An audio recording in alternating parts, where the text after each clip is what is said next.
തണൽ agro farm and nursery, Cheruvancheri. Azhikode നിയോജകമണ്ഡലം സമഗ്ര വിദ്യാഭ്യാസ പദ്ധതി മഴവില്ലിന്റെ ഭാഗമായി സ്കൂൾ ഫുട്ബോൾ ടൂർണമെന്റിന് ബുധനാഴ്ച തുടക്കമാകും. നിയോജകമണ്ഡലത്തിലെ മുഴുവൻ സ്കൂളുകളും തമ്മിൽ ഫുട്ബോൾ ടൂർണമെന്റ് സംഘടിപ്പിക്കുന്നതിലൂടെ വിദ്യാർത്ഥികളുടെ കായികക്ഷമത വർദ്ധിപ്പിക്കുകയാണ് ലക്ഷ്യമെന്ന് KV സുമേഷ് MLA കണ്ണൂരിൽ വാർത്താസമ്മേളനത്തിൽ അറിയിച്ചു. വരുന്ന വർഷങ്ങളിൽ സംഗീതം ഉൾപ്പെടെയുള്ള കൂടുതൽ വിഷയങ്ങളിൽ പരിശീലനം നൽകുമെന്നും അദ്ദേഹം പറഞ്ഞു. മഴവില്ല് പദ്ധതിയുടെ ഭാഗമായിട്ട് ഇപ്പോൾ നേരത്തെ സ്കൂളുകൾക്ക് സ്പോർട്സ് കിറ്റുകൾ നമ്മൾ വിതരണം ചെയ്തിരുന്നു.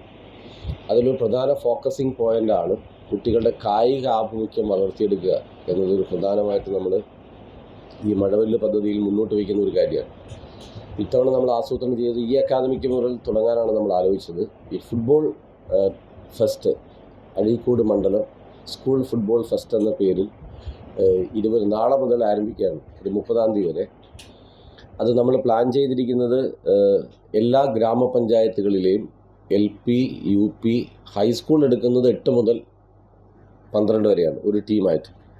LP സ്കൂളിൻ്റെ ഒരു ടീം, LP മാത്രം സ്കൂളിന് ഒരു ടീം, അങ്ങനെ ഭയങ്കര അത് ആൺകുട്ടികളുടെയും പെൺകുട്ടികളുടെയും ടീമുകൾ രൂപീകരിച്ചിട്ടുണ്ട്. എല്ലാ സ്കൂളും നേരത്തെ തന്നെ രൂപീകരിച്ച് അവർക്ക് പരിശീലനവും നടത്തിക്കൊണ്ടിരിക്കുന്നുണ്ട്. പഞ്ചായത്ത് അടിസ്ഥാനത്തിൽ സ്കൂളുകൾ തമ്മിൽ മത്സരം നടന്നതിന് ശേഷം മണ്ഡലതലത്തിൽ മത്സരങ്ങൾ നടക്കും. LP, UP, high school, higher secondary വിഭാഗങ്ങളിലായി പഞ്ചായത്ത് തലത്തിൽ മത്സരങ്ങൾ സംഘടിപ്പിക്കും. ഇതിൽ വിജയിക്കുന്നവർ മണ്ഡലതലത്തിൽ ഏറ്റുമുട്ടും. എല്ലാ വിഭാഗങ്ങളിലും ആൺകുട്ടികൾക്കും പെൺകുട്ടികൾക്കും വെവ്വേറെ ടീമുകൾ ഉണ്ടാകും. പഞ്ചായത്ത് തല മത്സരത്തിലെ വിജയിക്ക് പഞ്ചായത്ത് കപ്പും മണ്ഡലതല വിജയിക്ക് MLA കപ്പും നൽകും. വ്യക്തിഗത ചാമ്പ്യന്മാർക്ക് നൽകും. പങ്കെടുക്കുന്ന മുഴുവൻ വിദ്യാർത്ഥികൾക്കും സർട്ടിഫിക്കറ്റുകളും സമ്മാനവും ഉണ്ടാകും. 100-ലധികം ടീമുകൾ ടൂർണമെന്റിൽ പങ്കെടുക്കും. പഞ്ചായത്ത് തല മത്സരങ്ങൾ നവംബർ 25-ന് പൂർത്തിയാക്കും. 25 മുതൽ മണ്ഡലതല മത്സരങ്ങൾ ആരംഭിക്കും. PR ചേംബറിൽ നടന്ന വാർത്താ സമ്മേളനത്തിൽ നാറാത്ത് പഞ്ചായത്ത് പ്രസിഡന്റ് K. രമേശൻ, അഴീക്കോട് മണ്ഡലം വിദ്യാഭ്യാസ സമിതി ചെയർപേഴ്സൺ KP ജയപാലൻ എന്നിവരും പങ്കെടുത്തു.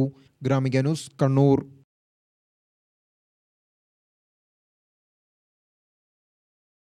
തണൽ agro farm and nursery, Cheruvancheri. Gardening രംഗത്ത് 1/4 നൂറ്റാണ്ടിന്റെ പരിചയ സമ്പത്ത്. വൈവിധ്യമാർന്ന അലങ്കാര ചെടികളുടെയും കാർഷിക നടീൽ വസ്തുക്കളുടെയും വിപുല ശേഖരം. ഹോൾസെയിൽ റീറ്റെയിൽ രംഗത്ത് 100 കണക്കിന് സംതൃപ്തരായ ഉപഭോക്താക്കൾ. വിദഗ്ധരുടെ മേൽനോട്ടത്തിൽ ഗാർഡനിംഗ്, ലാൻഡ്സ്കേപ്പിംഗ് ആൻഡ് മെയിൻ്റനൻസ് എന്നിവ ചെയ്തു കൊടുക്കുന്നു. Thanal agro farm and nursery, Cheruvanchery.